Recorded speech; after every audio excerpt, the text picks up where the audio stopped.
Bueno, vamos a comenzar. Para empezar, como hicimos la vez pasada, voy a presentar esta especie de programa que es Debaticón y a los oradores. Debaticón es un espacio de reflexión, análisis e ideas para pensar la política argentina, impulsado por 4 consultores políticos: Raúl Timerman, Raúl Aragón, Pablo Romá y Federico González. Cada uno de los consultores aporta su mirada, su cosmovisión y sus ideas para pensar los hechos políticos de la Argentina presente y futura. Federico González es analista político, director de Federico González y Asociados, y hoy va a hablarnos sobre emoción, sentimiento y pasión en la política. Pablo Romá es analista político, dirige la consultora Circuitos, va a hablar sobre la República y la política. Raúl Aragón es analista político, director de Raúl Aragón y Asociados, es docente en la Universidad Nacional de La Matanza y de la Universidad de Salamanca, España. Va a hablar sobre políticos en las redes, mitos y realidades. Y Raúl Timerman es analista político, director del Grupo de Opinión Pública, y hoy va a hablar sobre, su alocución está titulada "Basta de chicanas, pongámonos los largos". Así que dicho esto, pasamos a presentar entonces a Federico González, que va a empezar el día de hoy. Por un compromiso previo, damos aviso que se va a tener que retirar un poquitito antes, Federico, con lo cual quien quiera hacerle una pregunta específicamente a él, va a poder hacerlo el próximo miércoles en la tercera edición de Vaticón. Así que Federico, adelante. Bueno, buenas tardes, gracias a todos por estar acá presentes para escuchar lo que tenemos para decir. Yo elegí un tema que me parece que es contemporáneo, entendiendo por contemporáneo, es que, bueno, hace un par de meses que venimos hablando por distintos motivos de emociones o de sentimientos. El sentido de la exposición es hacer como una especie de recordatorio y de puesta, o sea, hacer una especie de foco, de zoom, sobre hasta qué punto los sentimientos, las emociones y las pasiones están presentes en la política. Están presentes en la política tanto en las acciones de los políticos, en los dichos de los políticos, en los sentimientos de la gente, en las acciones de la gente, de la ciudadanía, etcétera, etcétera. Entonces, por supuesto, uno podría estar tentado desde un cierto psicologismo. Yo aclaro que tengo una formación en psicología, entonces a veces tengo, digamos, de formación profesional, de mirar ciertos acontecimientos sociales bajo el prisma de algunos conceptos de psicología, pero acá no es el caso ese, tampoco quisiera incurrir en, bueno, mi propuesta es que hagamos, o la importancia de que la política haga algo así como una gestión emocional y sentimental de sus acciones, o que atienda específicamente a esa dimensión.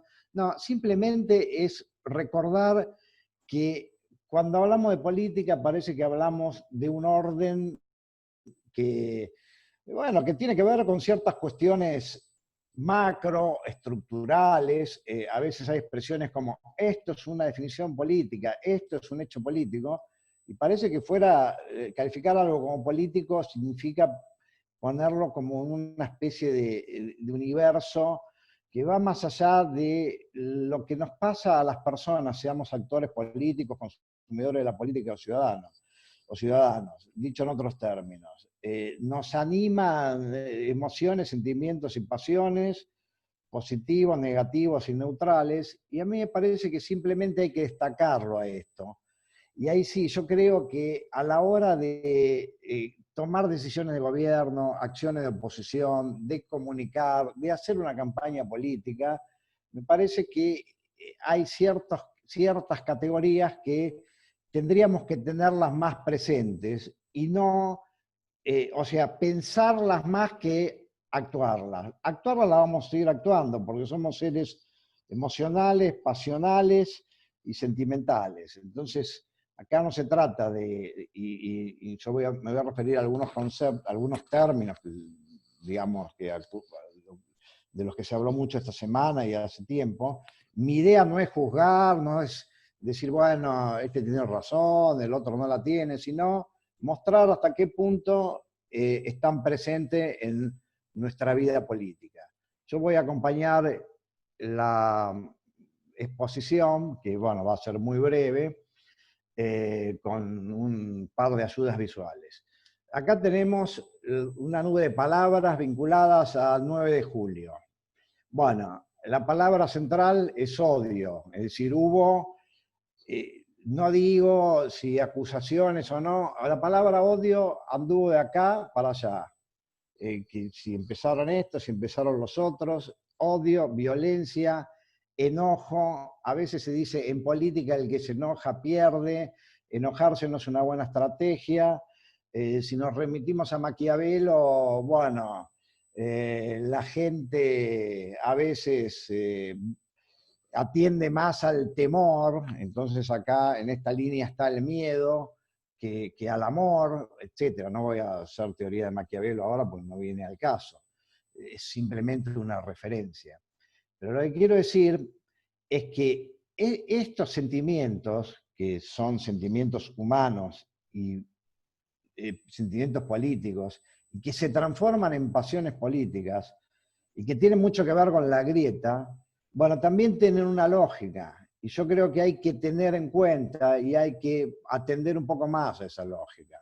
Por ejemplo, hay un concepto que viene al caso de psicología de la comunicación, que se llama la escalada simétrica. Traducido al castellano es que, bueno, alguien hace algo y el otro le contesta y redobla la apuesta, y bueno, y así de pronto, digamos, tomando una figura no sé, popular, de lo que eran los barrios, los arrabales porteños, como los podía definir Evaristo Carriego o en la literatura de Borges, es que ese me miró mal y entonces como me miró mal, el otro sacó un cuchillo, bueno, duelos de compadritos, y la cosa terminó mal. Entonces, bueno, ese mecanismo ya sabemos que existe, escalada simétrica. Ahora, hay veces que cuando uno quiere apaciguar, y acá hago otra, digamos, otro paréntesis, voy a hablar de algo que se llama teoría de la mente. Teoría de la mente es la capacidad que tenemos los humanos de atribuir estados mentales al otro. Entonces, es claro que hay cosas que al otro le van a provocar un sentimiento negativo, del orden del descontento, del orden del incipiente enojo, del orden del enojo, del orden de la violencia, o me va a odiar. Entonces, perdón, ¿quiero jugar a este juego o quiero jugar a otro? Si no quiero jugar a este juego, bueno, me tengo que atender a las reglas. Hay veces que se produce una cierta paradoja. La paradoja es que porque quiero hacer algo, termino haciendo otra cosa. Un viejo adagio oriental dice, ojo, que a veces si forzás algo hacia un fin, producís lo contrario. Bueno, yo simplemente menciono este tema, creo que cada uno puede sacar sus propias conclusiones, pero esto efectivamente ocurrió en estos días y hubo un toma y daca, y bueno, y en ese toma y daca a veces las respuestas de algunos echaban más leña al fuego a la eventual, digamos, reacción primigenia del otro. Voy a hacer hablé de Maquiavelo como una referencia histórica, nada más. Pero ahora voy a citar a Babasónicos. ¿Y qué tiene que ver esto con la política? Bueno, el fragmento de esa de letra de una canción, poco a poco fuimos volviéndonos locos. La escalada simétrica a veces lleva a eso, por algo nimio. Ah, pero entonces yo lo que pasa es que me miró mal, entonces yo le redoblo la apuesta. Bueno, sabemos que termina mal. Bueno, 9 de julio, el odio estuvo presente, no digo que estuvo presente como que estamos enfermos de odio, sino que estuvo presente mediáticamente porque se habló de eso, y eso me parece que amerita un análisis. Así como decimos, bueno, tengo una estrategia de comunicación en relación a cómo comunicar un plan de gobierno, bueno, también deberíamos pensar, supongo, oficialismos, oposiciones, qué estrategia están utilizando y cómo eso impacta con cierto tipo de sentimientos. Me remonto un par de meses atrás. La otra, esto es pandemia. La gente está angustiada, la gente tiene miedo, la gente está harta, la gente tiene pánico. Facultad de Psicología de la Universidad de Buenos Aires, conozco ese tema, sacó un informe que dice que sí, que bueno, que crecieron, aumentaron los problemas, trastornos psicológicos y demás, la insistencia en que la gente está harta, la gente no aguanta más. Yo sinceramente, y no me quiero meter en debates, cuento un dato que yo tuve en los primeros tiempos. A mí me parecía, y sin negar la importancia relativa que tiene el tema, y a veces hablamos de la gente y bueno, y eso es algo homogéneo, y bueno, hay ciertos sectores de la sociedad que realmente podían tener angustia, incertidumbre, perdón, angustia, pánico y desesperación y desolación, pero decir que porque la gente tiene angustia y no aguanta más, me parece que, bueno, tiene que ver con la lectura de un sentimiento social. Y entonces acá no hay que negar la evidencia de los hechos, pero yo recurriría a otro concepto que me parece importante.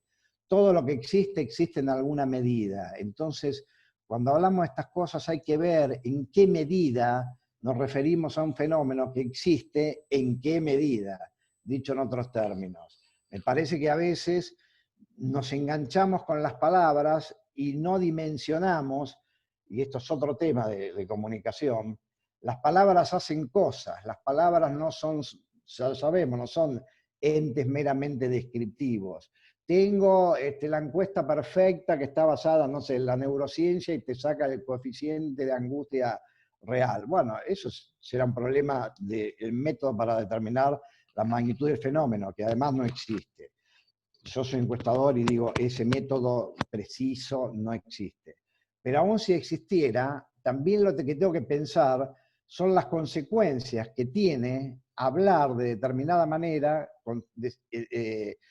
de ciertos fenómenos que tienen que ver con el universo emocional. Bueno, y por último, para seguir concluyendo, esto sería la nube de palabras de la utopía.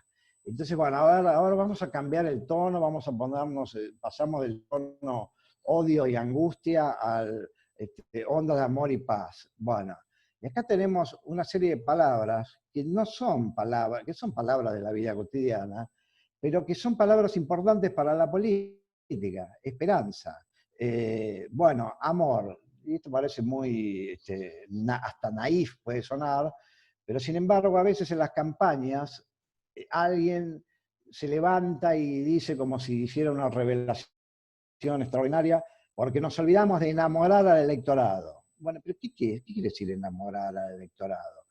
Entonces fíjense que acá tenemos otra palabra que es ilusión, y la palabra ilusión tiene una connotación, tiene como dos núcleos, tiene más núcleos, ¿no? Pero ilusión como fe tienen dos tipos de connotaciones. Una es ilusión como algo falso, como algo que me hace ver una realidad que no existe. Esto era una pura ilusión. Pero además, ilusión también es sinónimo de esperanza. Por eso me parece que la palabra fe es una palabra importante como sentimiento y como valor. Porque etimológicamente fe es querer sin ver. Bueno, en algún momento de la vida política de las sociedades, la gente necesita tener esperanza, necesita tener ilusión. Por supuesto, Federico, perdón, quedan 2 minutos. sí, voy cerrando. Entonces, ¿qué quiero decir con esto? Hay un momento en la vida de las sociedades que tenemos que cambiar, que switchear, la metáfora del switcheo. ¿Cómo switcheo del modo confrontación al modo pacífico? Bueno, desafío para la política.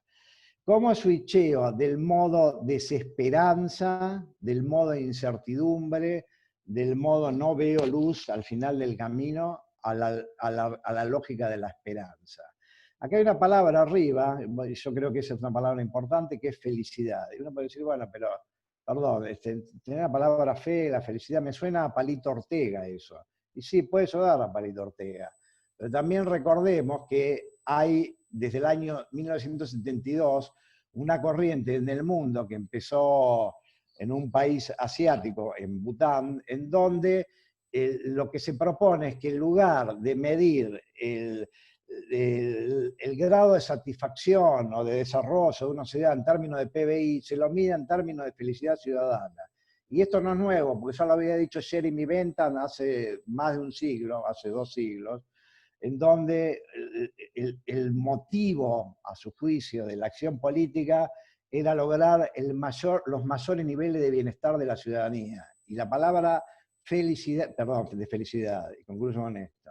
Recordemos que la palabra felicidad está en la Constitución, en lo que sería como el preámbulo de la Constitución de los Estados Unidos.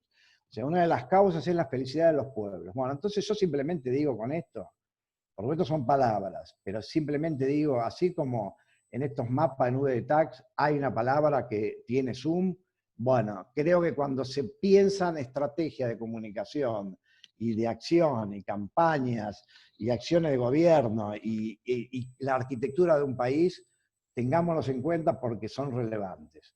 Bueno, básicamente eso era todo lo que quería compartir con ustedes. Muchas gracias, Federico.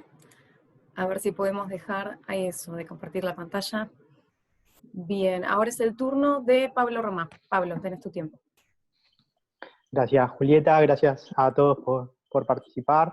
Bueno, en este encuentro yo quería compartir dos reflexiones.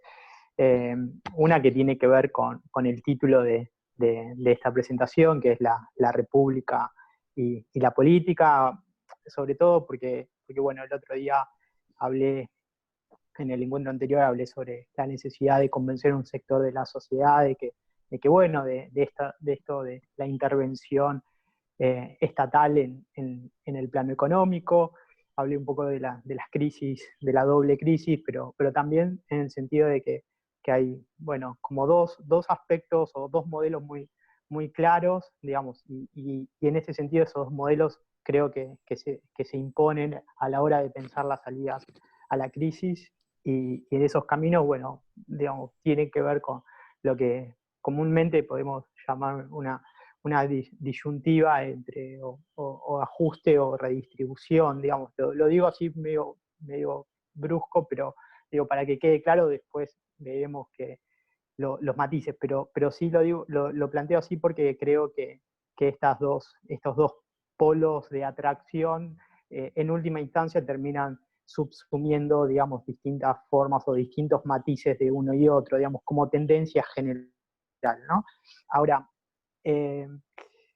hay una imagen que vi la semana pasada, Juli, si podés mostrarla, que me parece que de alguna manera también marca otra disyuntiva, pero en el plano político, digamos, ¿no? Esta imagen tomada en la manifestación de vecinos en rechazo a la liberación de Lázaro Báez, la tomé de Infobae, mafia o república, digamos, ¿no? También un silogismo disyuntivo, y como todo silogismo tiene una lógica, y esa lógica, digamos, como silogismo deductivo, ¿no? En este caso, disyuntivo, tiene una lógica, y esa lógica es que, digamos, las premisas no pueden ser compatibles en la misma acción, pero yo lo que quiero pensar un poquito es esta dimensión de la república que se plantea ahí, digamos, pero no solamente en esta chica que hizo ese cartelito, sino en el contexto de la discusión y el debate argentino actual que implica la noción de la república. Digamos, muchos atribuyen la idea de la república a Rousseau, a Maquiavelo. Yo entiendo que esta noción que hoy discutimos de república está más vinculada al concepto platónico de politeia, digamos, ¿no? Ese capítulo de la República de Platón, donde claramente marca la necesidad de plantear cuáles son los lineamientos del orden social de la polis, ¿no? Y uno de los aspectos centrales de eso es que, digamos, los mejores están por encima de los que valen menos, digamos, ¿no? Y eso nosotros lo hemos escuchado mucho hace un par de años, y lo venimos escuchando con esto de el mejor equipo en los últimos 50 años, ¿no? Sobre todo porque Cambiemos es la fuerza política que mejor trabaja esta idea de república. No es la única, pero me parece que es de alguna manera la más sofisticada, ¿no? Entonces, me parecía importante que podamos pensar un poco sobre estas representaciones actual del orden republicano, y yo creo que esta discusión implica algunas cosas. Entre ellas que es necesario, que para este concepto de república es necesario poner reglas claras, ¿sí? Y esas reglas son las que imperan en el mundo, digamos, ¿no? Y en el mundo imperan las leyes del mercado y las leyes y la lógica del capital financiero, ¿no? Y eso me parece que también lo hemos escuchado bastante sobre la necesidad de incorporarse al mundo. Por otro lado, digamos, otra de las implicancias es que tiene que haber una separación y una homogeneidad entre las instituciones del Estado y las costumbres de la sociedad. Y ahí hay un componente ético muy claro, muy importante, digamos, ¿no? Y lo leía ayer en una carta, en una solicitada que sacaron algunos dirigentes de la oposición, donde dice, bueno, elegimos la democracia y son las instituciones las que tienen que determinar el carácter, ¿no? El peso de las instituciones como factor de orden sobre la sociedad, digamos, ¿no? Me parece otro elemento importante. Y el tercer elemento que me parece, hay más, ¿no? Pero retomo estos tres, que es el carácter de la política, digamos, ¿no? El límite de la política entendida como el desplazamiento entre lo social y lo económico, ¿no? Y esto lo vimos muy claro en el banderazo, en el rechazo a la expropiación de Vicentín, digamos, ¿no? El rechazo a todo intento ¿no? Lo que se planteaba ahí, ¿no? El avance sobre la propiedad privada, pero no es esa la discusión que se está planteando cuando se plantean pensar los límites del plazamiento entre lo político, digamos, lo económico y lo social, lo público y lo privado. Digamos, un ejemplo de esto, por ejemplo, en esta situación actual de crisis, es la cuestión, por ejemplo, la cuestión del empleo, ¿no? El problema del empleo, hoy uno podría decir, ¿es un problema público o es un problema privado?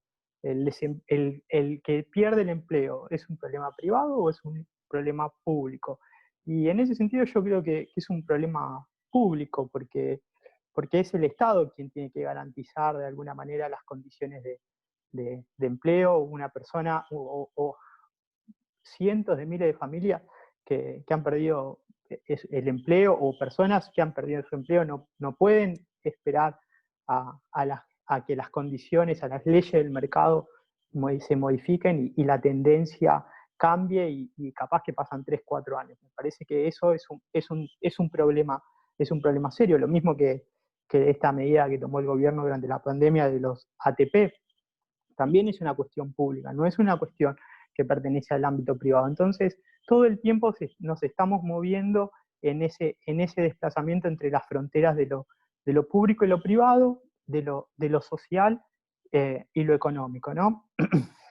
Entonces, yo creo que hay que empezar de alguna manera a discutir este conjunto de representaciones, al mismo tiempo que hay que discutir la otra disyunción, esto, ¿no? La disyuntiva de el ajuste de la distribución, y me parece que hay una idea que es fuerte, digamos, que está planteada, estuvo planteada muy fuertemente en los debates de hace un tiempito atrás, que es que quienes no aceptan este consenso republicano de la limitación de la política, pertenecen a lo que son intereses arcaicos, ideologías anticuadas, populistas, digamos, comunistas en algún caso, o la mafia, como decía en el cartel. Pero me parece que esa enunciación que aparece en el cartel es lo que está poniendo de manifiesto claramente, es esa separación entre lo que es la esfera pública y la esfera privada, pero donde prima, digamos, una esfera privada que incide sobre lo público, con una lógica que es un poco la que planteaba recién, de las tres implicancias. Pero por último, ya para ir cerrando, quería reflexionar con ustedes también y pensar algo que bueno, que se viene discutiendo un poco en estas semanas, que es, bueno, también hay otro intento, o hay un intento de pensar la política desde otro lado y sí retomar de alguna manera estos desplazamientos entre lo social y lo económico, que tiene que ver con este encuentro que tomó notoriedad pública entre Sergio Massa, Máximo Kirchner, con importantes industriales, con representantes de los bancos y algún sector del agro exportador, digamos, ¿no? Digo, que podríamos tratar de entender si realmente en esas acciones lo que se está retomando por parte del gobierno es la idea de un acuerdo, o lo que se planteó mucho en la campaña, la idea del pacto social, y me parece quedan que... 2 minutos. Sí, ya cierro con esto, y me parece que queda planteada como dos cuestiones, digamos, ¿no? Una, necesidades que tiene que ver también con el empresariado local, digamos, de llegar a un acuerdo para salir de la crisis. Otra necesidad que me parece que tiene el gobierno también para salir de la crisis sin pagar un costo social alto. Y también, por último, para pensar y reflexionar a ver qué implica esto, yo creo que esta reunión de alguna manera podría dejar planteado un posicionamiento político. Yo creo que si tanto Sergio Massa como Máximo Kirchner encabezan estas reuniones, de alguna manera hay un aval tanto del presidente Alberto Fernández como de la vicepresidenta Cristina Fernández de Kirchner, y ahí me parece que sobre todo por el ruido que hubo ayer y hoy sobre las distintas pujas internas dentro del Frente de Todos, habrá que pensar si realmente es posible pensar una división, o en realidad lo que se plantea es una unidad con diferencias, con disputas, pero sí entendiendo que para llegar a un acuerdo con los sectores del empresariado es necesario plantearse desde la unidad del Frente de Todos. Entonces, digo, con esto cierro y dejo un poco abierta esa reflexión que surgió en estos últimos días. Así que, bueno, muchas gracias a todos. Muchas gracias, Pablo. Ahora le damos la palabra a Raúl Timerman. Bueno, hola, buenas noches a todos, bienvenidos. Vamos a tratar de usar los 15 minutos de la mejor manera posible. Cuando yo le puse el nombre a la charla la semana pasada, no imaginé que iba a ser un nombre tan apropiado como es en el día de hoy. Basta de chicanas, pongámonos los largos. Voy a hacer un pequeño resumen histórico. En el 2015, cuando hubo que elegir candidato a presidente, Cristina Fernández de Kirchner lo elige a Daniel Scioli.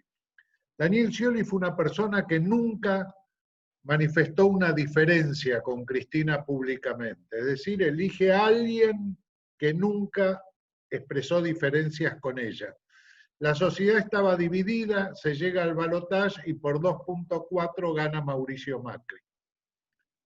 Ahí Cristina tuvo una primera señal de que había una necesidad de cambio en la sociedad y que lo manifestó, por supuesto, por una cifra pequeña a través de un balotaje en esa elección.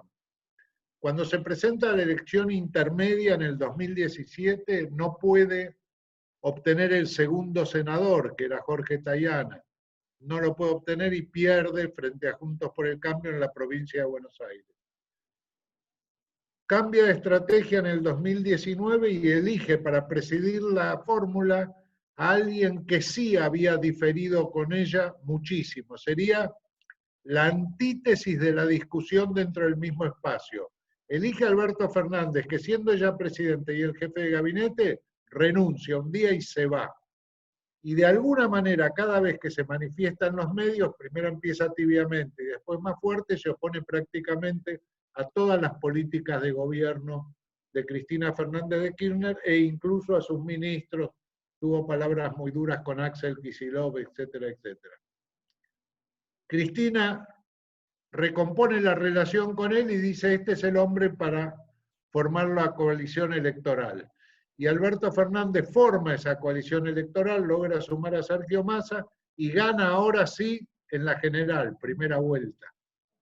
Y gana por 7 puntos, 48 a 41. Posiblemente Mauricio Macri no haya sido el mejor candidato para lo que en ese momento era el oficialismo, pero no siendo el mejor candidato saca 41% de los votos. Es decir, una sociedad dividida. Saltamos de ahí al acto del 9 de julio. ¿Qué dice en ese acto 9 de julio? Que tiene una excelente preparación el acto, por primera vez, digamos, se muestra todo iluminado, muy bien preparado el escenario, tiene muy bajo rating, hay que tener en cuenta eso, tiene prácticamente menos de la mitad del rating que tuvieron las presentaciones de Alberto Fernández con Axel y con Horacio Rodríguez Larreta respecto a la cuarentena. Y pone dentro del escenario a lo que es un clásico del peronismo, la armonía entre el capital y el trabajo. El grupo de los 6, digamos, que representan al capital, la UIA, la Cámara Argentina de Comercio, la Cámara de la Construcción, la Asociación de Bancos Argentinos, la Bolsa de Comercio y la Sociedad Rural Argentina, que está representada por su presidente. De alguna manera son los mismos 6 que estuvieron en actos previamente con Julio De Vido, que estuvieron antes con Cristina, que estuvieron antes con Néstor Kirchner, que estuvieron antes con Duhalde o con De la Rúa. Es decir, el establishment en la Argentina es siempre el mismo. Lo que cambia son los gobiernos. El establishment está presente. Y también el grupo de la CGT. También la CGT es siempre la misma. Los secretarios generales de los distintos gremios hace 30, 40, 50 años que son secretarios generales y conforman la CGT. O sea, el establishment empresarial y el establishment sindical de la Argentina se mantiene constante y los gobiernos cambian. ¿Qué trata de hacer el presidente? Trata de ponerlos a todos juntos y de anunciar de alguna manera que hay diversidad, y lo dice. Vamos a poner de pie al país. Otra Argentina empieza hoy y terminar con los odiadores sociales. Esa posiblemente fue la frase más desgraciada que utilizó, porque uno lo que tiene que terminar es contra el odio, no tiene que aniquilar, eliminar, exterminar al odiador. Tiene que terminar con el odio como objeto de discusión en la política. Ahí empieza una historia nueva. En realidad, posiblemente la peor comunicación que hizo este gobierno de Alberto Fernández fue la presentación de la expropiación de Vicentín. Ahí un Alberto Fernández no convencido, con muy poca convicción, lo presentó mal, usó la palabra expropiación sin explicar el significado de la palabra. La expropiación es una compra compulsiva por parte del Estado donde se paga un bien, un precio justo por el bien. Si el accionista no está de acuerdo, tiene el recurso administrativo y finalmente el recurso judicial. Es decir, es una compra, no es una confiscación.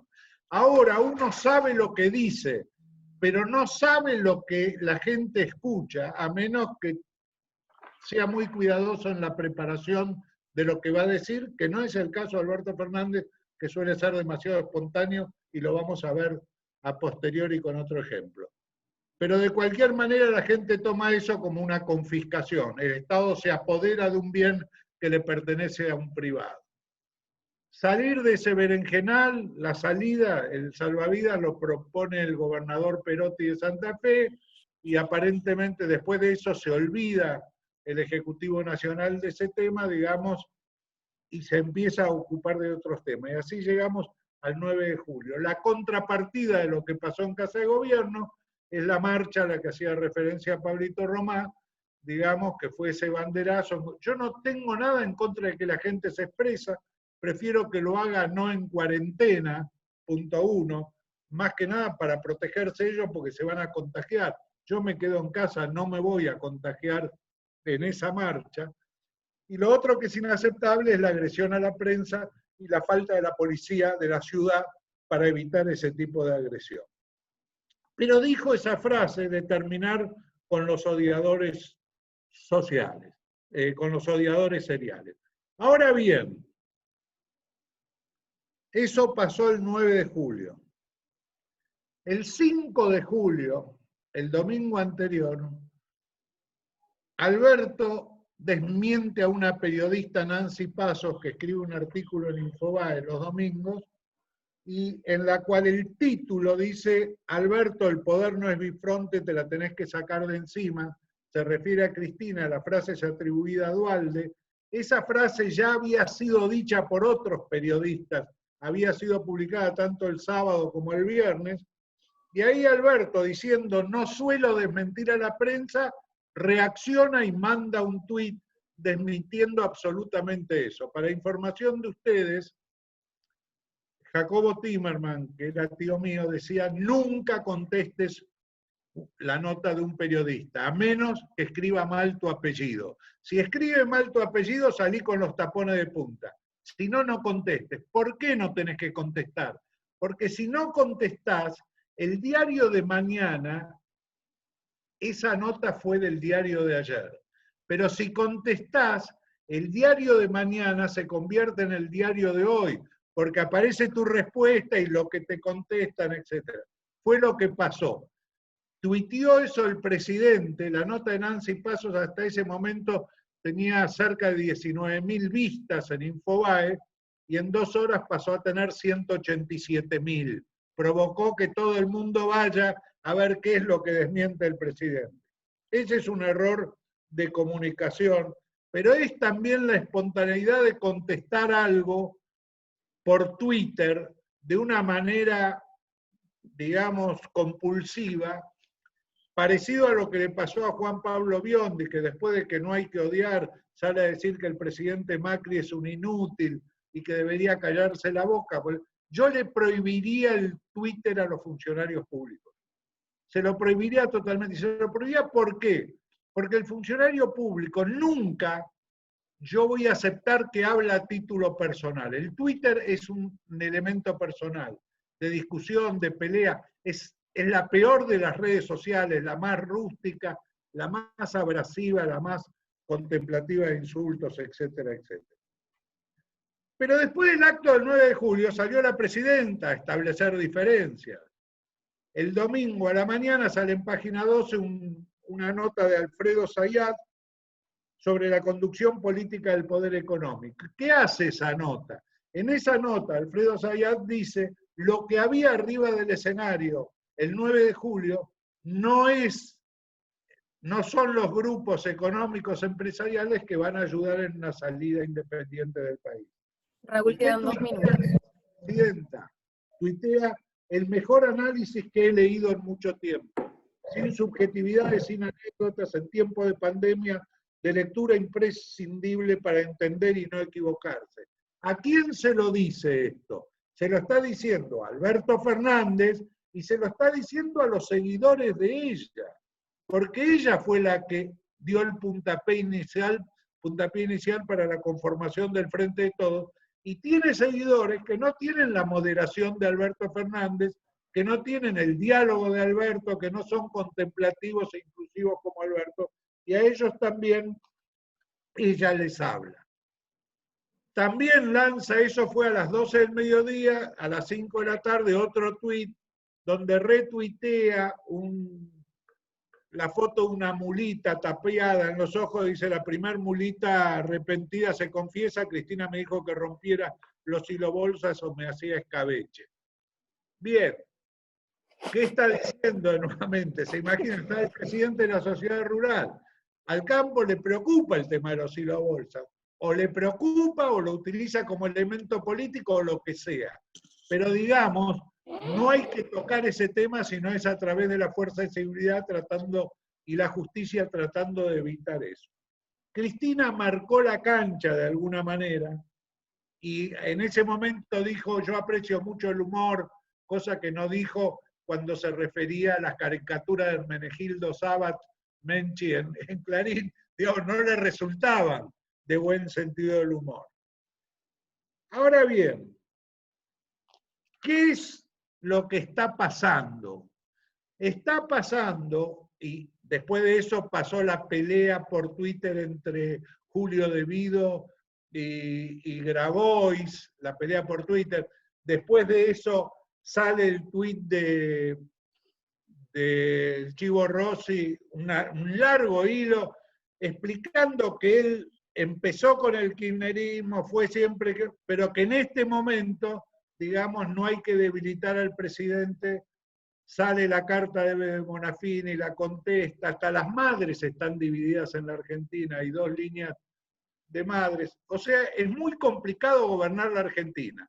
Es tan complicado que yo les diría, no es momento de chicanear por redes sociales, es momento de aceptar que se eligió un gobierno, démosle crédito a ese gobierno, tratemos de apoyarlo. Por supuesto, manifestemos las discrepancias, pero sin descalificar. Manifestemos todo lo que estamos en desacuerdo en una conversación política, no en una andanada de insultos de descalificar al otro. Discutamos las ideas, no discutamos las personas, y esa es la manera en que vamos a poder construir algo. Para terminar, yo les quiero hacer referencia a algo que lo pueden googlear y lo van a encontrar en Google, que es un artículo de Alejandro Dolina en la revista Humor de abril de 1984, que se llama Arte de la discusión en el barrio de Flores. Abril del 84, salíamos del proceso militar, se había perdido la tradición de la discusión política abierta, la gente se cuidaba mucho, esa era una época en que la gente tenía miedo. Y entonces, en el arte de la discusión en el barrio de Flores, el artículo es excelente, lo que hace establece reglas para la discusión.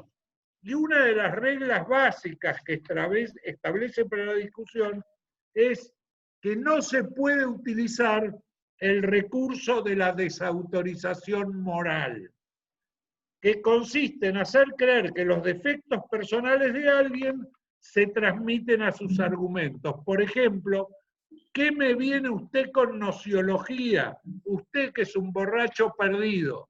Entonces ya está, ya no, lo que dijo no tiene ninguna importancia, lo descalifiqué totalmente. Bueno, la política tiene que abandonar la descalificación, que es la herramienta fundamental del odio, e incurrir, si es posible, si están capacitados, si se sienten con ganas, en el terreno de las ideas.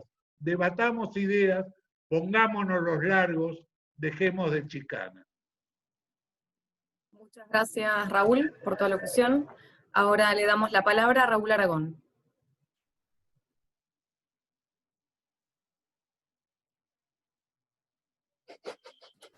Raúl, ¿estás por ahí?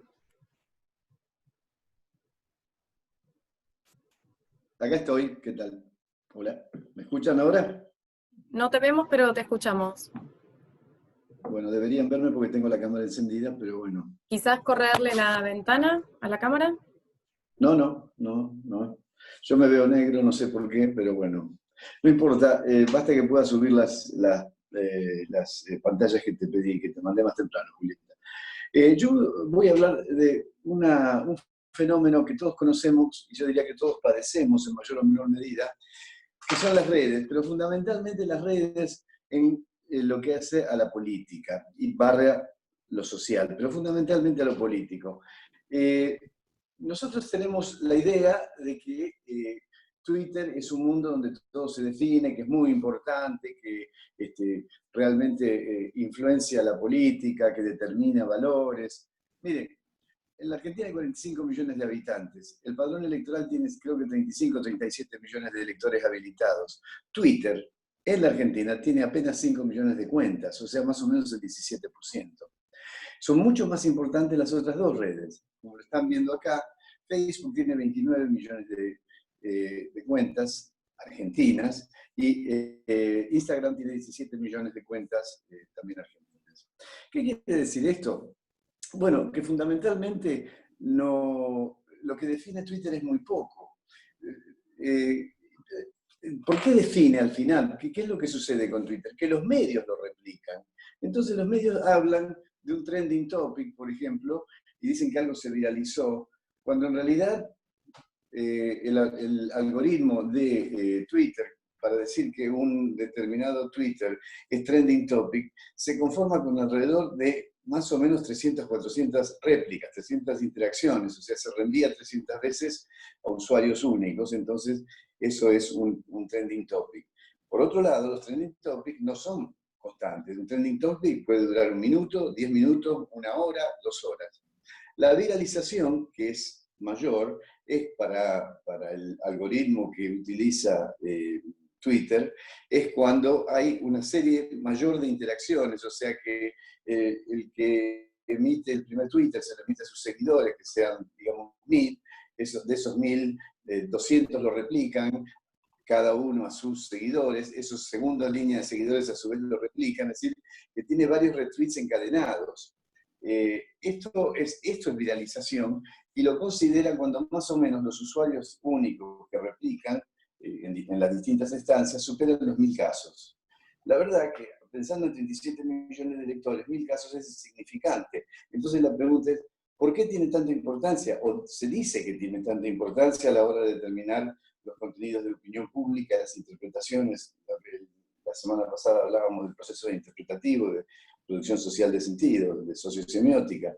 ¿Por qué decimos eso? Bueno, porque los medios, que muchas veces necesitan, por no decir siempre, noticias espectaculares para tener rating, deciden que algo es muy importante porque fue tendencia en Twitter. ¿Y cuánta fue la tendencia? Y 300 réplicas, 500.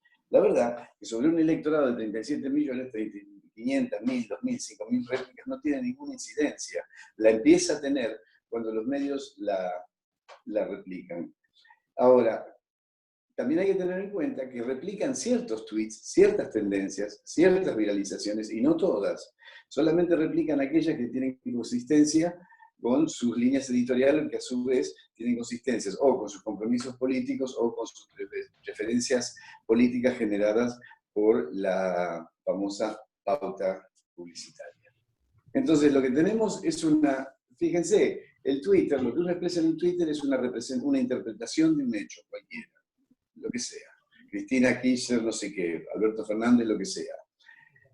Es una interpretación. Ahora, cuando los medios lo levantan, no están interpretando el hecho central, están interpretando la interpretación. O sea, lo que tenemos en los medios es una interpretación de una interpretación sesgada por la línea política, la línea editorial del medio que lo replica.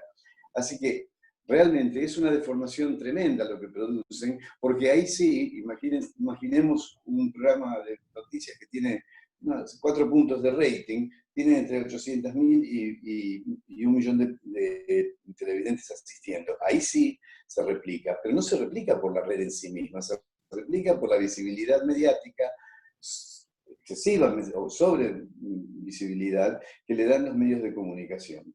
Esto en cuanto a lo significativo, a lo representativo que puede tener Twitter. Porque todos vemos mucho más Twitter en los medios que Facebook y que Instagram. Y sin embargo, fíjense que Twitter tiene más o menos un poco menos de un tercio de los que tiene Instagram en cuanto a seguidores, y más o menos la 6ª parte de los que tiene Facebook.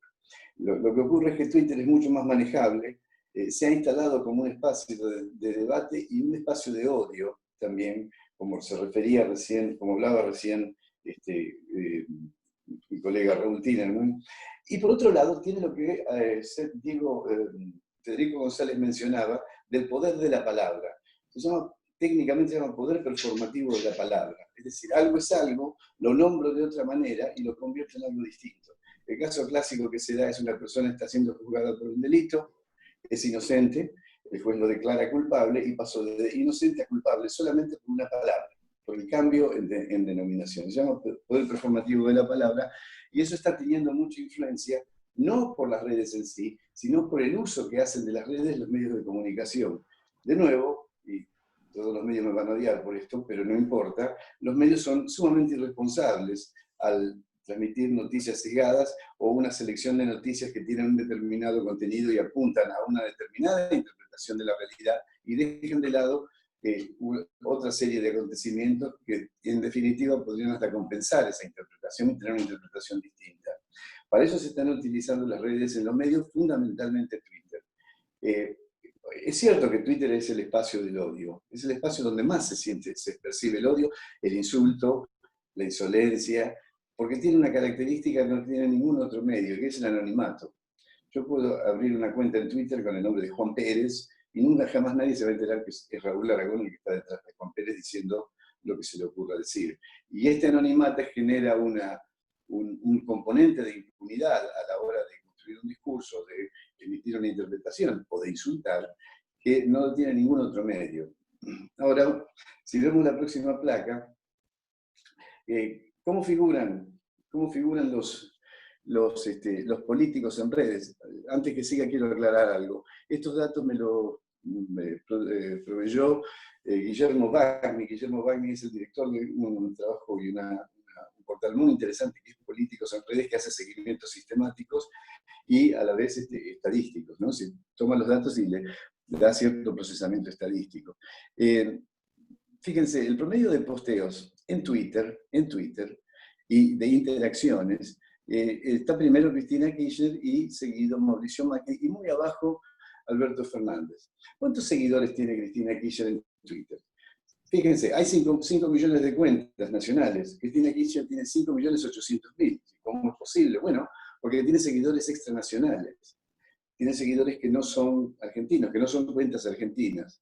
Sin embargo, es la primera de mayor seguidores en Twitter. Mauricio Macri tiene 5 millones, casi 5.100.000 casi, y Alberto Fernández 2.700.000. Muy atrás están María Eugenia Vidal y Rodríguez Larreta.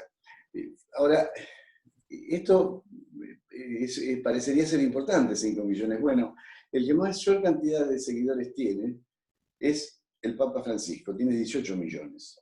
Y cuando uno toma la lista de los primeros 50, en cantidad de seguidores, primero está el Papa, Cristina Kirchner está en 9º lugar, Mauricio Macri está en el lugar número 15, y después no hay ningún político, ninguno, hasta el lugar 84, que lo ocupa María Eugenia Vidal, seguida de Axel Kicillof con el puesto 85. O sea, la diferencia es importantísima.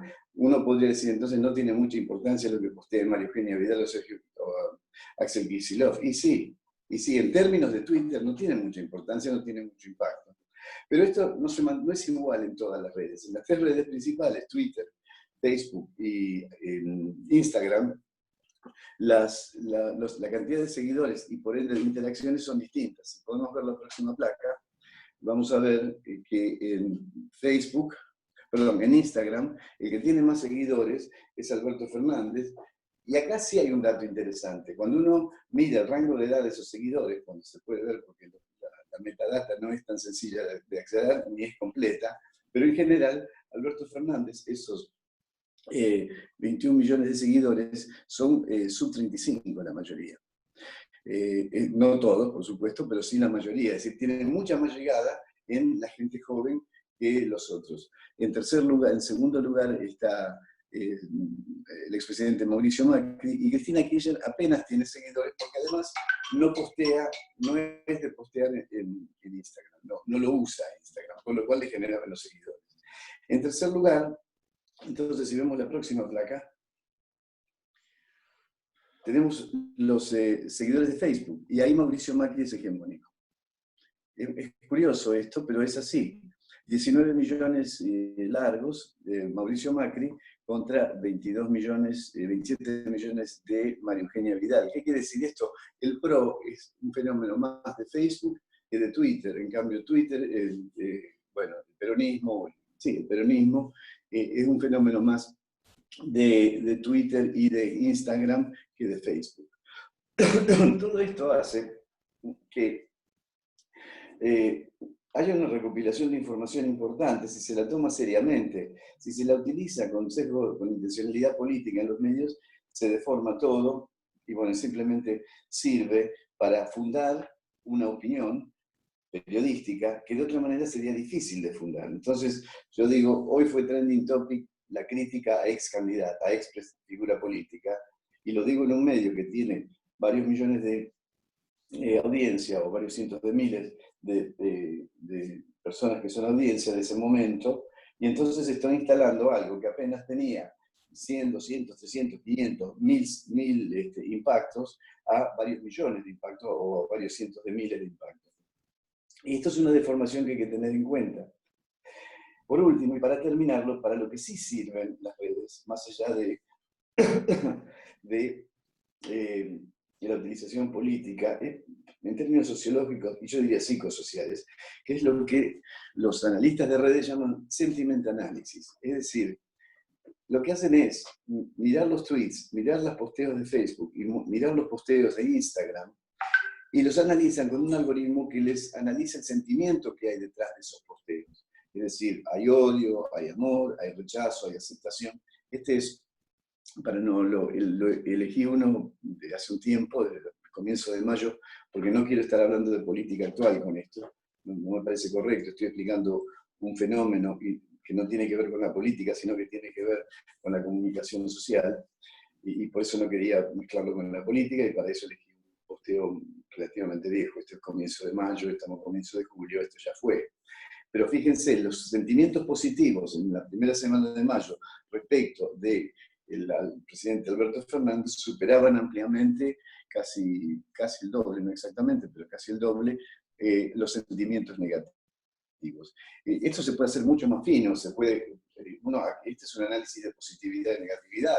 Uno también podría hacer un análisis con el mismo algoritmo, dándole criterios de búsqueda distinta, un análisis de temor, seguridad, rechazo, aceptación, esperanza, desesperanza. Y para esto sí es muy útil, para analizar, más allá de intención de voto, más allá de filiación política, en general, qué es lo que está sintiendo la sociedad en sus distintos componentes. Esto está sintetizado, pero ese 54 y ese 30 se podrían abrir también por rango de edad, se podrían abrir por nivel educativo, por nivel socioeconómico, por género, etc. Y no es solamente sobre los políticos, sino que uno podría analizar el sentimiento de la sociedad respecto de muchas cosas, de la inseguridad, de la inflación, del futuro, de la calidad de servicios del gobierno de la ciudad, de cualquier opción de esas. Es factible abrir un análisis de este tipo. Pero lo que sí queda muy claro, cuando uno mira estos números realmente, es que hay una sobrevaloración, y yo diría una sobrerepresentación y una sobreutilización de lo que se encuentra en las redes respecto de un interpretador de la realidad. Es decir, como interpretador de la realidad, las redes solamente sirven para ciertas cosas y no para todas las que se la utiliza, sobre todo en los medios. Por otro lado, como decía, si hay un espacio propicio para el odio, es Twitter, ¿no? Y esa es la red social que menos representatividad social tiene y que mayor visibilidad mediática tiene. Esto es una deformación que introducen los medios de comunicación, no lo introduce la política. Lo introducen los medios de comunicación, y al introducirlo terminan por influenciar la política, porque los políticos se ven obligados a participar, a responder, etcétera, con twitters que a su vez son viralizados de nuevo, no mediante la misma plataforma, sino mediante los medios de comunicación. Esto es lo que tenía para decir, no me quiero extender, antes que Julie me diga que me quedan 2 minutos, termino acá. Muy bien, no muchas gracias, Raúl. Creo que lo mencioné, pero estaba silenciado mi micrófono y no quería salir de la pantalla. Bien, ahora lo que vamos a hacer es habilitar un espacio de preguntas. Hay un par de personas por el chat estaban pidiendo la palabra. Invito a todos quienes quieran preguntar que la pidan por ese medio, por el chat, y yo se las voy dando. El primero que quería preguntar es Julio Capanera. Podés formularla vos mismo, adelante.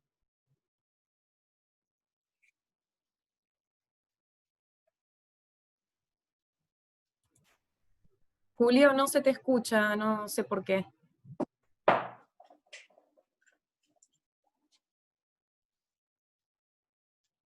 Creo que hay algún inconveniente con el audio.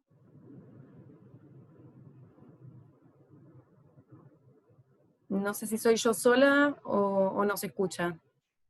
No, yo no escucho. Ahí se ve.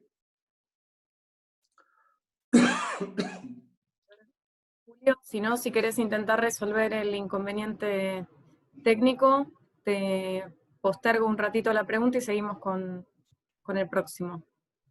Hagamos eso así no perdemos tiempo. Héctor Vitale también había pedido la palabra.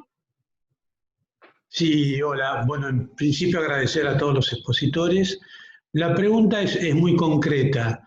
¿Qué rol le asignan al Estado pasado la pospandemia, teniendo en cuenta el rol que viene cumpliendo actualmente? Y más que nada, no tanto en lo social, sino en lo económico. O sea, nadie hubiera imaginado hace 6 meses atrás que el Estado se estaría haciendo cargo de depositar el 50% de los sueldos de trabajadores privados, por ejemplo. ¿Creen que la oposición y el oficialismo podrán acordar el nuevo rol del Estado en la Argentina?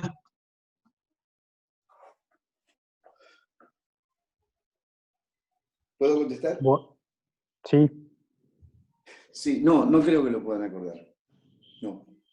No, porque yo lamento decir esto, pero el componente de odio, que es una minoría, no es una minoría, son dos minorías. Hay odiadores de los dos lados. Es tan extenso, tan profundo, tan virulento, como vimos en la 9 de julio y como leímos en la carta por ejemplo, en la carta de Eve de Bonafini. Ese nivel de odio tiene una visibilidad mediática que termina por instalar la grieta más allá de la grieta. Y lo que está en el medio de la grieta es la sociedad argentina. Ahora, no es la política ni el gobierno el que puede resolver la grieta y por ende acordar una manera de salir de la pandemia. Es la misma sociedad, o sea, lamentablemente el deterioro de la institucionalidad, el deterioro de la calidad de nuestra política, de la acción de nuestra política, y no me refiero a un partido o a otro, me refiero al conjunto de los políticos y la política. Se ha degradado tanto en estas últimas décadas que ya no es posible lograr ninguna clase de acuerdo, excepto, por ejemplo, seguir con la cuarentena durante un tiempo más, porque en eso sí hay intereses, pero fíjense cuáles son los intereses. Los que acuerdan fundamentalmente continuar con la cuarentena y con las medidas preventivas de contagio son aquellos sectores de la oposición que tienen responsabilidades de gobierno. Me refiero a los 3 gobernadores radicales y al jefe de gobierno de la Ciudad de Buenos Aires. Obviamente que al tener responsabilidades van a coincidir en acompañar la sensatez de prolongar la cuarentena en distintos modos o como sea. Pero aún ahí, al interior de eso hay un tironeo importante. Por lo demás, el modelo económico o el modelo de emergencia y de transición desde el final de la cuarentena en adelante para reacomodar la economía y reactivarla no va a tener un consenso, no lo puede tener, porque de los dos lados hay sectores con mucha visibilidad mediática y por ende aparentemente con mucho poder político que van a hacer imposible eso. Un sector mayoritario va a acordar, pero no la totalidad. Muy bien. La próxima pregunta la tiene Gabriel del Castillo. Adelante.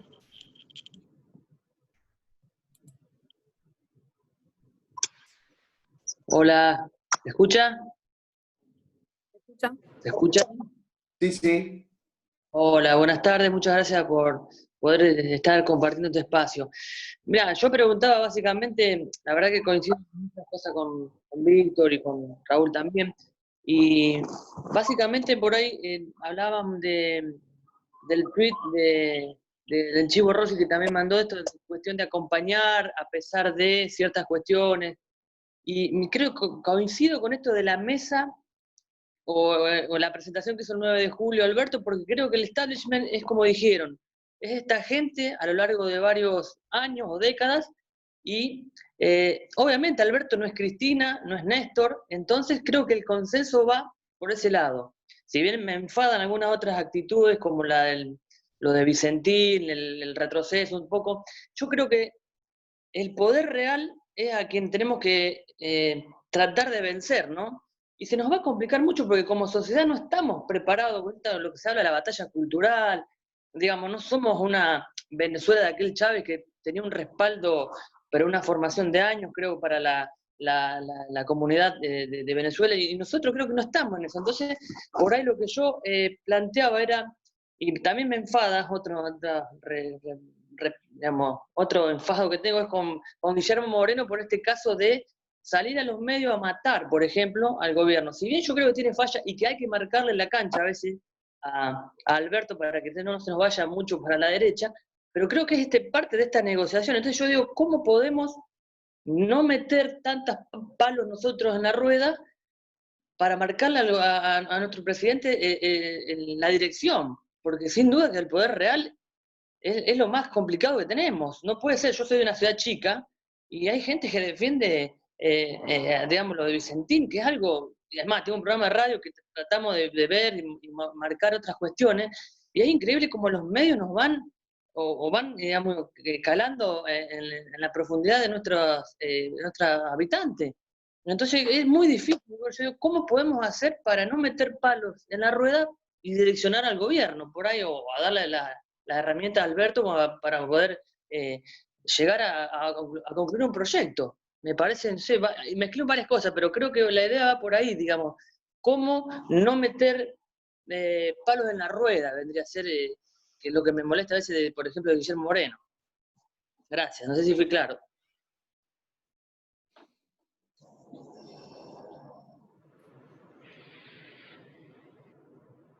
Juli, bueno, digo un comentario al comentario. Sí, me parece que ahí lo que vos planteás es una cuestión real que tiene que ver con cómo, en este enfrentamiento que vos decís con el establishment, me parece que ahí hay que pensar que bueno, que desde un frente de todos dividido, partido, creo que es muy difícil dar esa discusión, sobre todo porque hay que ver cuáles son las condiciones sociales y económicas que deja la pandemia, pero hoy lo que se ve es que son consecuencias muy fuertes en términos de desigualdad y de pobreza. Por lo tanto, hoy, para resolver esa situación de desigualdad y pobreza, es necesario que el Estado pueda intervenir más sobre lo económico, y para intervenir más tiene que haber una discusión sobre los recursos, y en ese sentido me parece que se impone de alguna manera la discusión redistributiva.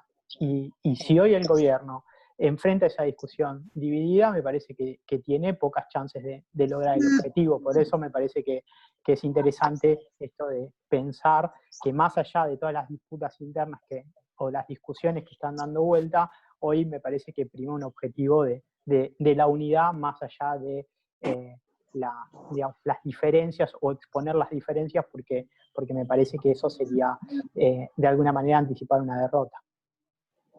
Sí, yo me gustaría agregar algo, si fuera posible, a la respuesta. No te olvides que cuando se forma el Frente de Todos, se forma como frente electoral. Es un frente amplio electoral. Cuando se ganan las elecciones, lo que se conforma es un frente de gobierno, se reconvierte a un frente de gobierno. En el Frente de Todos el Frente de Todos ha logrado unir a todos aquellos en la política que no querían que Macri vuelva a ser presidente. Pero en esa unión de todos los que no querían que Macri vuelva a ser presidente, hay una serie de matices y algunos que no son matices. En el Frente de Todos hay grupos que no creen que el sistema capitalista sea el mejor sistema para un país y que un país debería tener un sistema socialista. Y aparte hay grupos moderados, muy moderados, que son los más representados por Alberto Fernández. Cuando Cristina decide que Alberto sería el mejor candidato, es por su moderación, no es porque él ponía en duda el sistema y lo iba a revertir. Lo hace para que Alberto sea la mejor posibilidad de ganar las elecciones, y las gana. Y ojo con una cosa, Cristina, cuando que le marca la cancha, que le hace saber a Alberto, mira Alberto, yo pienso esto y esto, y le hace saber a sus seguidores, ojo, yo pienso esto y esto, pero deja que Alberto presida, es decir, acepta la presidencia de Alberto.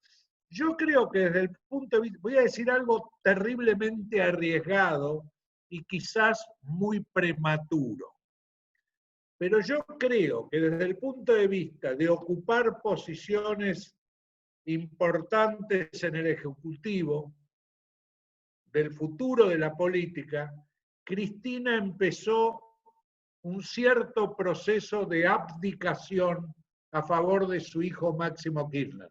Y ustedes fíjense que Máximo estuvo en la reunión con esos empresarios a los cuales a través de SAIAT, Cristina dice, no son los que van a colaborar, estuvo en la reunión, en la casa de un banquero como Brito, conversó con ellos, estuvo en la reunión que tuvo Alberto Fernández con Sergio Massa, con la oposición, primero con Juntos por el Cambio y después con el resto de la oposición.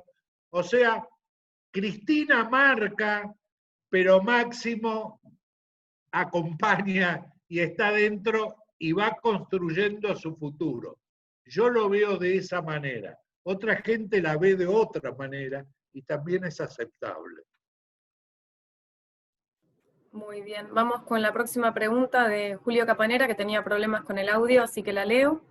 La pregunta es para Raúl Timerman.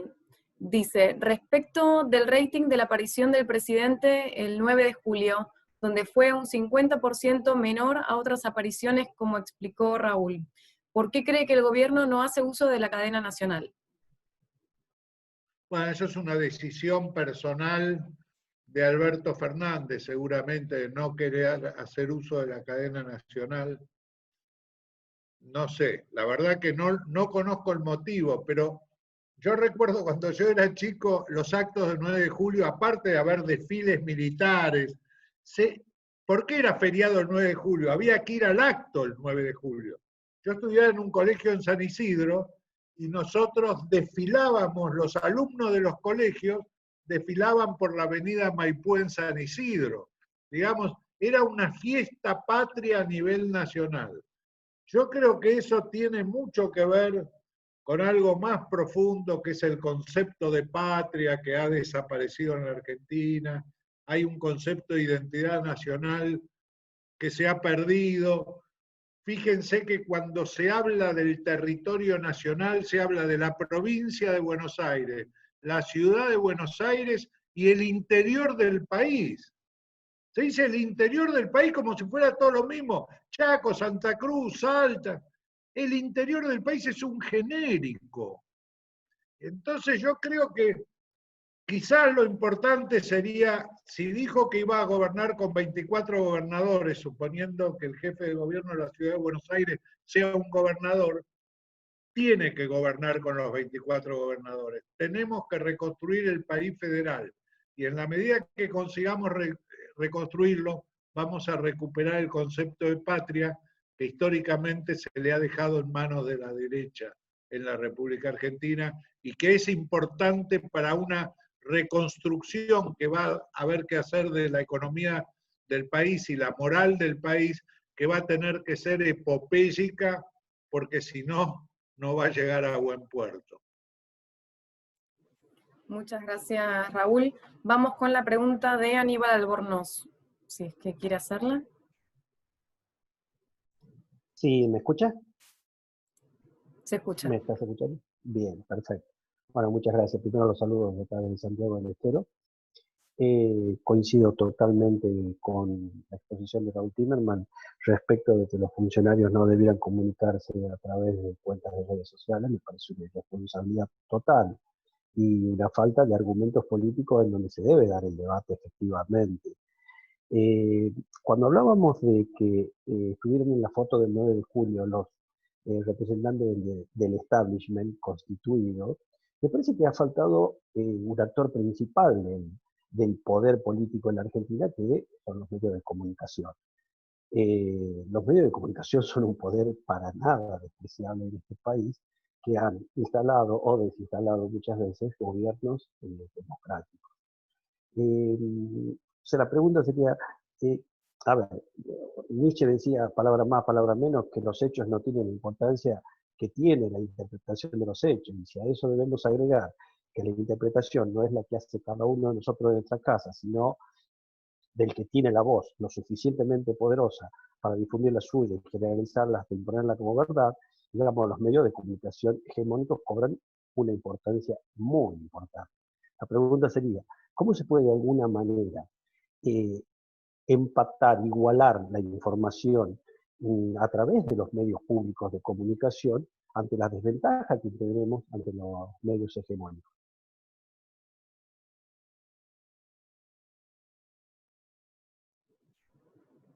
¿Va dirigida a alguien en especial la pregunta o Bueno, alguien quiere tomarla? Bueno. Sí, puede ser a Raúl Timerman o a Raúl Aragón, lo mismo. Raúl Timerman. Bueno, contesto un pedacito y después sigue Raúl Aragón. Primero que nosotros no tenemos medios públicos, en realidad hemos tenido hasta ahora medios de gobierno, digamos. Entonces dan a conocer la opinión del gobierno. Yo tengo la esperanza de que Argentina alguna vez tenga medios públicos, habiendo experiencia en otros países donde existen los medios públicos. Y la televisión pública debería ser pública y no de gobierno, y Radio Nacional debería ser pública y no de gobierno, más Radio Nacional que está en todo el país. Es uno de los objetivos por los que deberíamos trabajar. Bien, Raúl Aragón o Pablo, ¿alguien quiere sumar algo? Raúl, si quiere.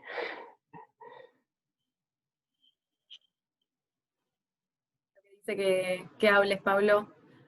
Te cede la No, palabra. bueno, obviamente me parece que los medios de comunicación son un factor importantísimo y también un actor político central en los últimos años. Me parece que bueno, que es difícil esa discusión, sobre todo por el poder que tiene. Yo creo que en la medida de que el gobierno, digamos, pueda generar digamos, un acuerdo con los sectores del establishment, como se dijo acá, o de los sectores empresarios locales, me parece que en ese sentido la situación puede plantearse en otro orden de relaciones de fuerza. Me parece que hoy lo que está planteado fuertemente es una relación de fuerza en la cual los medios de comunicación tienen una incidencia central, sobre todo porque, digamos, no solo son medios de comunicación, sino que son grandes multimedios, grandes empresas que defienden intereses económicos de una manera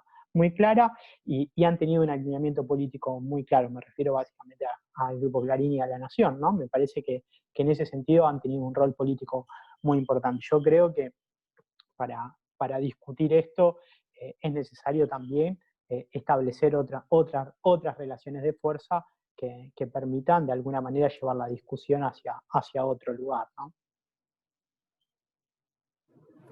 Muchas gracias, Pablo. Raúl, ¿querés sumar algo? Vamos con la próxima pregunta.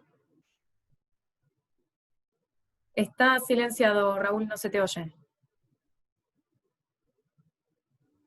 Ahí está, perdón. Lo voy a hacer corto.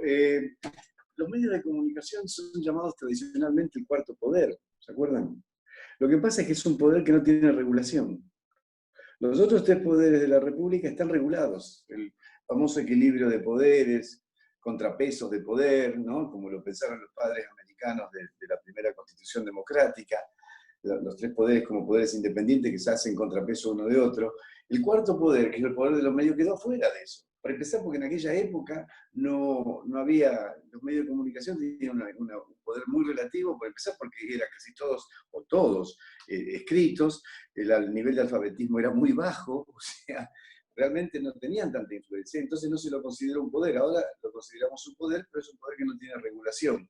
Esto me lleva a un viejo planteo mío, y es que el modo en que hacemos democracia, no la democracia, el modo en que hacemos democracia tendría que ser revisado, porque el modo en que hacemos democracia fundamentalmente está diseñado hace más o menos 250 años, una cosa así, desde 1776, y seguimos siendo democracia de la misma manera que hacíamos cuando había 2 millones de habitantes, o 5, no sé, en el planeta, y ahora hay 7.000.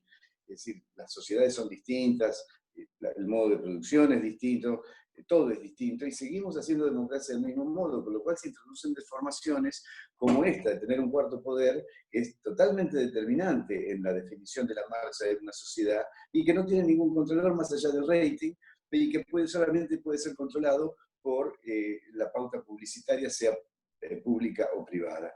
Entonces, realmente, ¿cómo se puede construir un equilibrio mediático que sea una voz del Estado? Es imposible, porque entre otras cosas, los medios de comunicación del Estado, los medios de comunicación pública, son muy débiles en términos de audiencia, esto lo sabemos todos. nunca superan un punto y medio de rating frente a otros programas políticos o noticieros que tienen 5, 6, 7 y en algún momento tocan 8 puntos de rating. No voy a nombrar ninguno, pero digo, todos sabemos cuáles son. Entonces, frente a eso, no hay cómo compensar eso, fundamentalmente porque no hay un contralor del cuarto poder. Sí hay en algunas sociedades, la alemana, por ejemplo, hay algunos atisbos, está prohibido la descalificación personal y está prohibido el discurso del odio. Bueno, Alemania tuvo que pasar por el nazismo, el asesinato de 6 millones de judíos, etcétera, para llegar a la conclusión de que no es ilegal y está prohibido penalmente el discurso del odio. Eso limita un poco, le da cierto control a lo que se puede decir en un medio público.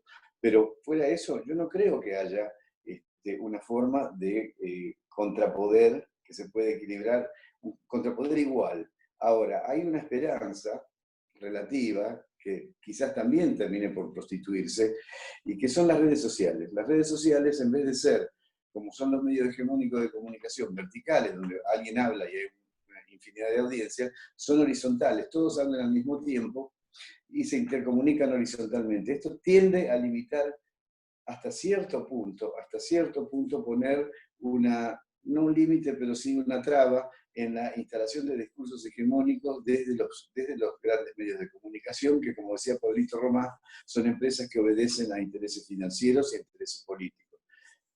Eso. Yo quisiera agregar algo, porque Adelante. quería agregar algo a lo que dijo Raúl Aragón. El concepto es el mismo, pero lo pongo en otros términos, que es el siguiente. Yo no creo que la prensa sea el cuarto poder. Yo creo que el cuarto poder es el poder económico financiero y que la prensa es un instrumento de ese poder económico financiero para llegar a la gente, que de otra manera no lo podría hacer. Es lo mismo, pero digamos, quiero poner adentro del paquete los intereses económicos y financieros que son muy fuertes. El lobby que se hace respecto a la salida de leyes en la República Argentina lo hace el lobby económico-financiero. Totalmente de acuerdo, Raúl, sí.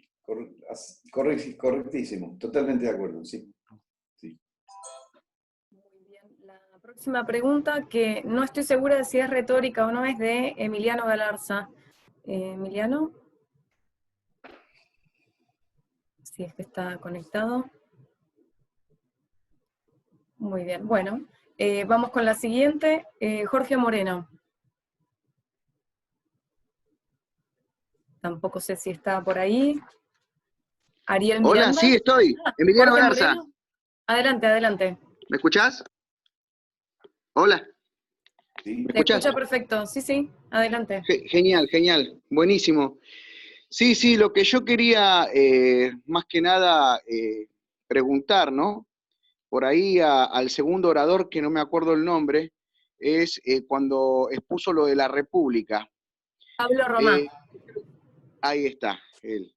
Bueno, él habló sobre una definición de república que creo que es una autodefinición que se dan ellos, ¿no? O sea, la derecha, el poder financiero, que es para defender sus privilegios. Ellos defienden sus privilegios y entienden a la república de una manera particular. Nosotros la entendemos, nos enseñaron en la escuela. Yo le quería preguntar si lo ven así, porque, o sea, cada vez que le pregunto lo que significa la república para ellos, porque yo tengo contactos por red con gente de derecha, con odiadores y todo eso, nunca me los quité, ¿viste? También eso es otra cosa, que trato de encontrarle la vuelta para convencerlos de que no es el camino, ¿viste? Pero es muy difícil. Bueno, pero quería, lo que ellos dicen es que la república son todos sus intereses, ¿viste? Y que así esté, el status quo. Yo, siempre que defendemos el concepto de república, lo defendemos desde nuestro punto de vista, sin entender los conceptos de ellos y los valores. También así como todos los valores y los significados, como el jubilado, para nosotros el jubilado es una cosa y para ellos una persona que aportó, ¿viste? Para nosotros es una persona que sale del trabajo porque no puede trabajar más. Pero para ellos es otra cosa, es una persona que no hizo aporte o que hizo aportes, y son dos conceptos diferentes.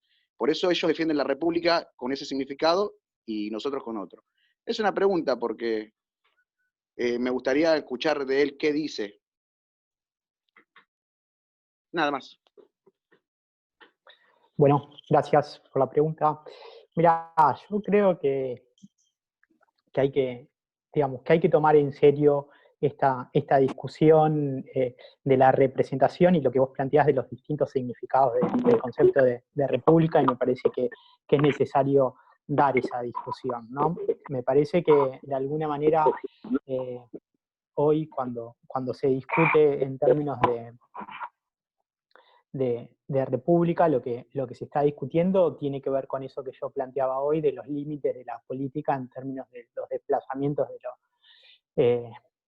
social y lo económico. Y básicamente tiene que ver con eso, con intereses, digamos, ¿no? Entonces, cuando lo que se plantea como una separación entre las instituciones del Estado y las costumbres de la sociedad, tiene que ver con eso, digamos, pero a su vez la homogeneidad entre estos dos aspectos tiene que ver con ese componente ético donde son las instituciones las que rigen las normas y las costumbres de esa sociedad, y esas instituciones están basadas básicamente en un imperativo que tiene que ver con el imperativo de la ley del mercado, y en este caso concreto y particular de la discusión, con las leyes del capital financiero. Entonces, me parece que en ese sentido hay que discutirlo porque esa república es una república donde claramente no busca generar una igualdad, digamos, en el hecho de que todos somos iguales, todos tenemos los mismos derechos y obligaciones, sino una república donde esa igualdad es asimétrica. Es decir, somos iguales ante la ley en términos de que la ley dice que hay algunos que son mejores y otros peores, digamos, ¿no?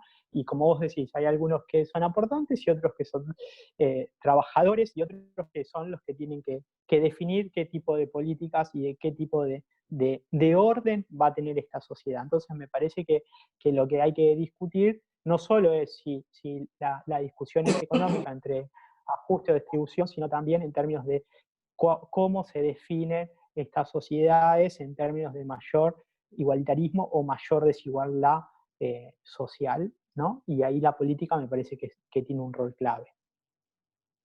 Sí, quisiera agregar algo. A ver, voy a ser súper sintético. Tradicionalmente es el Estado el que regula el mercado, es la política la que define la economía. Bueno, ahora eso se ha invertido. Es el Estado el que le impone reglas, es el mercado el que le impone reglas al Estado, y es la economía la que define la política. Y si no fuera así, pensemos cómo hace un candidato a presidente que necesita $100 millones para hacer una campaña presidencial. Eso es lo que cuesta una campaña. Nosotros los que trabajamos con la política lo sabemos muy bien eso. $100 millones para hacer una campaña presidencial en Argentina, ni hablemos de Estados Unidos. Entonces, el origen espurio muchas veces de ese monto de dinero obliga a, una vez llegado al gobierno, a mantener ciertos compromisos, respetar ciertos compromisos. Y la posibilidad de negarse a esos compromisos tiene cero posibilidad, es decir, hay costos muy grandes por negarse a eso. Sino que lo diga Menem con su hijo. Y si no, veamos qué sucede cuando vos asumís como presidente y estás a 24 meses de una elección de mitad de término, donde vas a necesitar otros $100 millones para hacer la elección de mitad de término. ¿Cómo se hace eso? ¿Cómo se hace eso? Pero entonces ese es el famoso equilibrio entre un modo de producción capitalista que tiende a la acumulación y un modo de organización social democrático que tiende a la distribución más equitativa. No nos olvidemos que los padres de la democracia americana inventaron la Cámara de Senadores como contralor a la Cámara de Diputados con una pregunta que ya le habían hecho a Aristóteles allá, hace 2200 años, 2000 y pico de años, cuando le preguntaron, bueno, pero si todos votan, hay muchos más pobres que ricos, entonces los pobres van a ganar y se van a querer quedar con nuestra riqueza desde el Estado, desde la ley. Y entonces la respuesta de Aristóteles fue, bueno, entonces repartamos un poco mejor para que los pobres no tengan lo suficiente como para no querer hacer eso.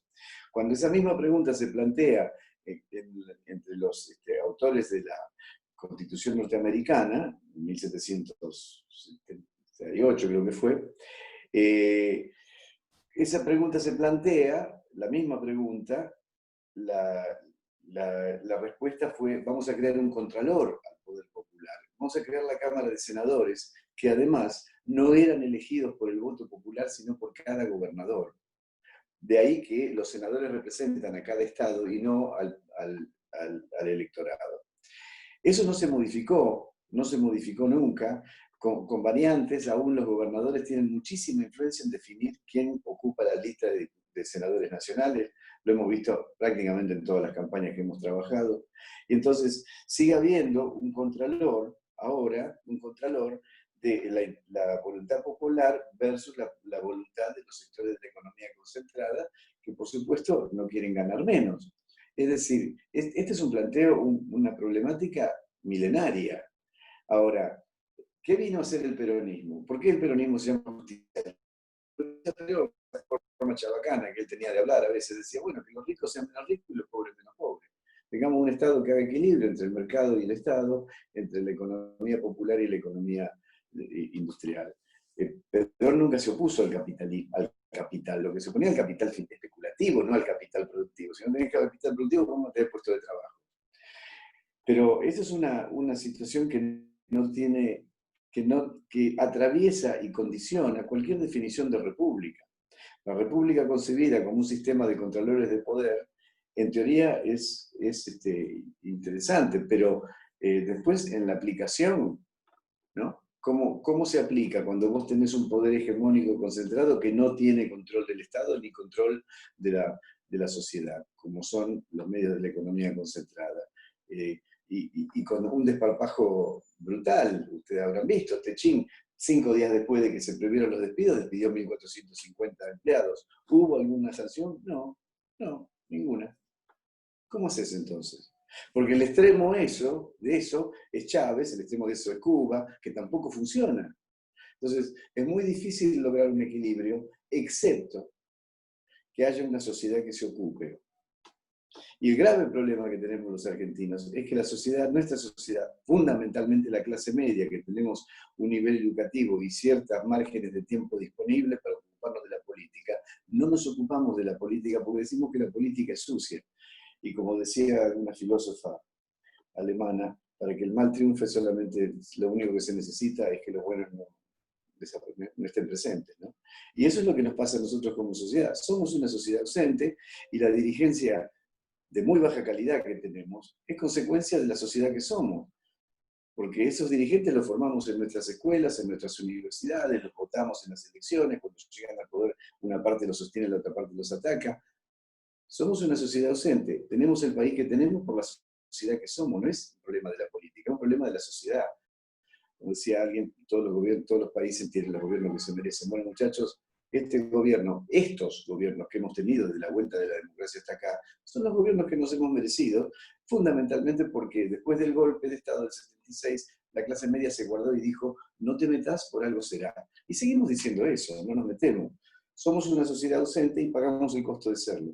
No tener una república que verdaderamente funcione en términos equitativos. Y yo sé que cada vez que digo esto todo el mundo me odia, pero el problema somos nosotros, no es la política, no es la dirigencia política, no es la economía, no es la dirigencia económica, somos nosotros. Porque nos regocijamos incluso viendo programas de televisión donde se insultan, nos parece bárbaro, Intratable, nos parece un programa estupendo y si nadie habla de nada porque todo el mundo se grita y se insulta y sin embargo tiene uno de los mayores ratings de la televisión. ¿Cómo es esto? ¿Cómo es esto? Esa es la sociedad que somos. Esa es la sociedad que somos. No nos confundamos. La responsabilidad es nuestra, no es de los políticos. Muy bien, muchas gracias a todos, a los participantes y a los oradores. Ya es la hora de ir cerrando, pero los esperamos el miércoles que viene a la misma hora. Pueden inscribirse y por supuesto los vamos a estar esperando. Muchas gracias, buenas noches y que descansen. Gracias a todos. Gracias a todos.